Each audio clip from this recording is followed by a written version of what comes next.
नाजरीन, मैं हूं कुर्बान बलूच। ताज़ा खबर यह है कि स्पीकर असद कैसर की सरबराही में जो कोरोना के हवाले से कमेटी का इजलास हुआ, वो इजलास नाकाम हो गया। उसमें कोई भी फैसला ना हो सका, ना कोई हिकमत अमली बनी है। और ये सच कहती हैं कि ताली एक हाथ से नहीं बजती, नहीं कोई गाड़ी कोई दो पहियों पे चल सकती है। गाड़ी चलने के लिए चार पहिए होना ज़रूरी है। लेकिन मौजूदा हुकूमत ये सब कुछ जानते हुए भी ये तजुर्बात भी करती है, मिन्नत समाजत भी करती है, और नाकामी का मुंह भी देखते हुए फिर भी बाज नहीं आती। इन सारी सूरत हाल का आज जो भी नई डेवलपमेंट्स हैं मुल्क में, इस पे आपसे बात करेंगे और आपको बताएंगे कि मौजूदा हुकूमत ये नाकामी के बाद अब मिन्नत समाजत करने जाएगी अपोजिशन के पास, और उन चीज़ों पे मिन्नत समाजत करने जाएगी जो चीज़ें अपोजिशन पहले मेंशन कर चुकी है कि ये चीज़ें करें, और तो बैठ जाते हैं, आ जाते हैं, कोई इशू नहीं है। लेकिन नहीं, ऐसा नहीं करना, और मुंह की खानी है, नाकामी देखनी है, और फिर ताने भी देनी है, तड़ियाँ भी देनी है। जिन दोस्तों ने मेरा चैनल सब्सक्राइब नहीं किया, इसको सब्सक्राइब करें, वॉच करें और अपना इनपुट जरूर दें।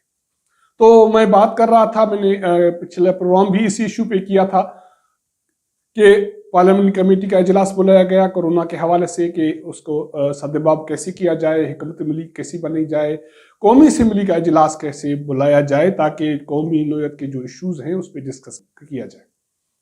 अपोजिशन काफ़ी अरसे से स्पीकर के तरफ से जो भी इजलास बुलाए जा रहे हैं उनका बायकाट का ऐलान अपोजिशन कर चुकी है, और उनका इल्ज़ाम ये है कि वो स्पीकर जानिबदार हैं, उनको मौके नहीं देते ऐवान में बात करने की, तो हम क्यों जाएं।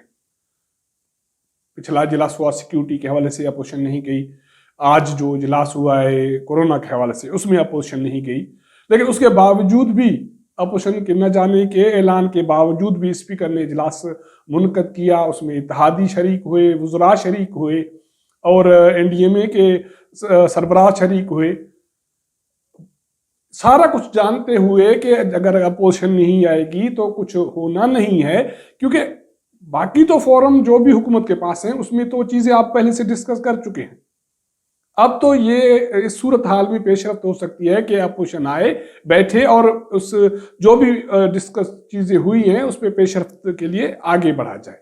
लेकिन नहीं, वो कहती है कि गिलास तोड़ा बाराने वाली बात है। मीटिंग हुई, लोगों को बुलाया गया, कुछ तो इत्तेहादी कोई इत्तेहादी सिंध से आया, कोई KPK से आया, उनके जहाज के टिकट, उनके अखराजात सारे हुए, और इजलास नशस्तन बर्खास्तन हुआ। मतलब कोई फैसला नहीं हुआ। इस इजलास में कौमी असम्बली का इजलास बुलाने के हवाले से फैसला होना था, कोई फैसला नहीं हुआ।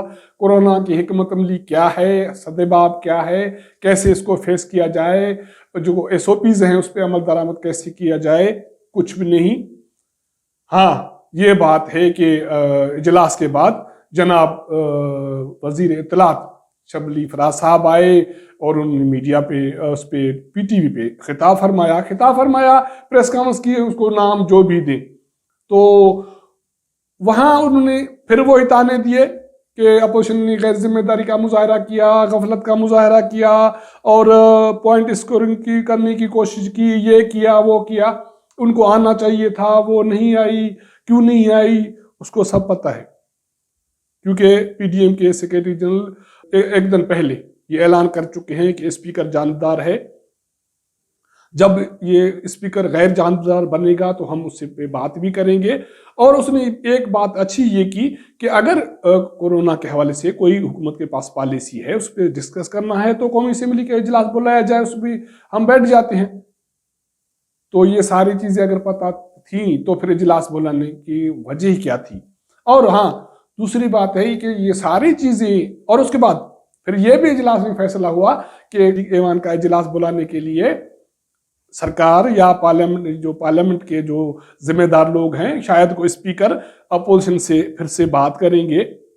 हाँ, बात भी करेंगे, लेकिन फिर वजीर मौसूफ साहब ये भी फरमाते हैं कि मुल्तान का जलसा अगर किया गया तो कानूनी इकदाम उठाए जाएंगे।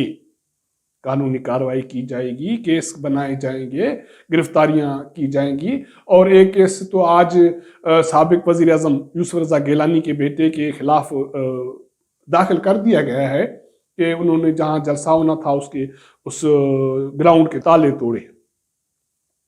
भाई एक तरफ आप बात करते हो कि बैठेंगे, उनको मनाएंगे, उनको ले आएंगे, बुलाएंगे, ऐवान का इजलास मुनक़द करेंगे, दूसरी तरफ आप कहते हो कि केस दाखिल करेंगे, तड़िया देते हो और कानूनी कार्रवाई होनी चाहिए, कानूनी कार्रवाई होगी। तो इस तरह तो कैसे चलेगा भाई? आप वो लाठी भी दिखाते हैं और मोहब्बत भी करते हैं, ऐसा नहीं होगा, ये तो पॉसिबल नहीं है। हुकूमत को ये अंदाजा नहीं है कि उसके तर्ज अमल से अपोजिशन मजीद मजबूत होती जा रही है, और उसके साथ साथ अगर अपोजिशन में कुछ ऐसे लोग मौजूद हैं जो हुकूमत के लिए या इस सिस्टम के लिए नहीं, लेकिन ये कहा जाए कि कुछ इदारों के लिए सॉफ्ट कॉर्नर रखते हैं, तो वो भी सख्त होते जा रहे हैं।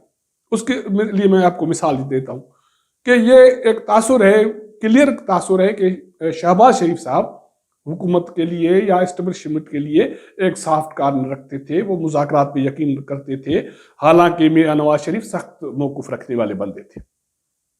वो बंदा जो आपके साथ मुज़ाकरात करता था, मुज़ाकरात करने का ख्वाहिशमंद था, उसकी वालदा फौत हो गई, उसको 3 दिन हुए, आप उसको पेरोल पे आज़ाद नहीं कर रहे as a human being, as a इंसान। ये कैसे मुमकिन है कि एक बंदे की वालदा फौत हो जाए, माम फौत हो जाए, और आप उसको जेल में रखें, उसको पेरोल पे आज़ाद न करें, और अगर कल कोई मौका आए तो वो बाहर निकले और आपसे मुज़ाकरात कर ले? कैसे ह्यूमनली, इंसानी जज्बात की बुनियाद पे अगर देखा जाए तो ये पॉसिबल नहीं है। और दूसरी बात ये है कि पहले ये पीडीएम का इत्तेहाद सिर्फ ये था कि मौजूदा हुकूमत को हटाओ और बाकी इदारों को कानून के एक दायरे में लाओ और आगे फिर नए इलेक्शन हो। अब नई डेवलपमेंट क्या हो रही है, और हुकूमत को शायद इसका अंदाजा ही नहीं है कि ये कितनी बड़ी बात है कि अपोजिशन में अब ये बातें आवाज उठ रही है कि पीडीएम को अभी से सीट एडजस्टमेंट पे गौर करना चाहिए, एक दूसरे से बात करनी चाहिए। इसका मतलब है कि जहां भी इलेक्शन हो तो पीडीएम के जो भी इत्तेहादी जमातें हैं, 11 जमातें हैं, वो आपस में बैठे और सीट एडजस्टमेंट करें। जिस जमात की जहां अक्सरियत हो, पॉपुलरिटी हो, वो वहां उसके नुमाइंदगी की सपोर्ट की जाए।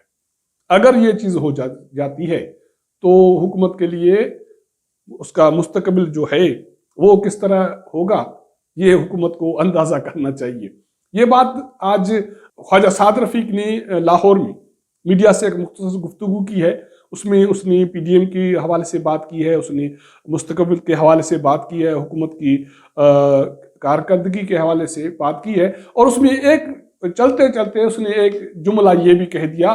तो इसका मतलब है कि ये चीज़ भी ज़ेर गौर है कि पीडीएम के इत्तेहादी जमातें मुस्तकबिल के लिए सीट एडजस्टमेंट की बात या कोई हिकमत मिली अभी से तय कर ले। लेकिन इस हुकूमत को मुझे नहीं लगता कि कोई चीज समझ में आ रही है। अब ये सारी चीजें मुल्तान जलसा, गिरफ्तारियां, तड़ियां, और उसके बाद आप फिर कहते हैं कि आओ हमारे साथ बैठो, मुज़ाकरात करो, और पता नहीं है अपोजिशन क्यों नाराज है, क्यों इजलास में नहीं आती, बाइकाट क्यों करती है। ये तो कोई भी नादान भी समझ सकता है कि अपोजिशन आपके साथ क्यों नहीं बैठ रही। एक बात और ये जो हुई है, वो ख्वाजा साद रफीक ने जो आज बात की है, वो ये कहते हैं कि मसला ये नहीं है कि वो मियां नवाज शरीफ पाकिस्तान आने से इसलिए डर रहे हैं कि वो जेल में जा रहे हैं। वो कहते हैं कि उसके खिलाफ साजिशें हो रही हैं और उसके वो खतरात लाहक हैं, इसलिए वो पाकिस्तान कैसे आ सकते हैं। हालांकि उसकी वालदा की जो डेड बॉडी है वो उसके पाकिस्तान में तदफीन होनी है, और ऐसे ह्यूमनली ये सबकी ख्वाहिश होती है कि वो अपनी वालदा के डेड बॉडी के साथ आए, उसको तदफीन करे, उसके लिए यहाँ दुआ करे या लोगों से तज़ियत वसूल करे। लेकिन जान का खतरा है, शायद ये बात मरियम भी पहले कह चुकी है। ایسی صورتحال میں یہ ملک کا نظام، یہ ملک کے معاملات کیسے چلیں گے؟ موجودہ حکومت کے پاس ایسی سوچ سمجھ مجھے نظر نہیں آ رہی، دکھائی نہیں دے رہی۔ اور اس کے ساتھ ساتھ آپ یہ بھی کہہ رہے ہیں کہ آپ پنجاب میں آپ نے ایک اینٹی کرپشن کے تھرو، ایف آئی کے تھرو اپوزیشن کے خلاف، خاص کر کے مسلم لیگ نون کے خلاف کارروائیاں شروع کی ہیں۔ وہ کارروائیاں بھی ایک بہت فائدے کے لیے کی گئی ہیں۔ وہ کارروائی اس لیے نہیں کی جا رہی ہیں کہ کوئی قانونی بے ضابطگی ہوئی، وہ اس لیے کی جا رہی ہیں کہ وہاں جو ان لوگوں کے پاس سرکاری زمینیں لیز پہ قانونی طور پہ ہیں، وہ ان سے واپس لے کے سرکاری لوگوں کو دے دیے جائیں۔ اس میں عثمان بزدار بھی شامل ہے اور باقی کچھ قوتیں بھی شامل ہیں۔ اس پہ ہم الگ سے ایک پروگرام تفصیلی کریں گے۔ تو ملاقات آپ سے ہوگی اگلے پروگرام میں، تب تک اجازت دیجیے گا۔ اللہ حافظ۔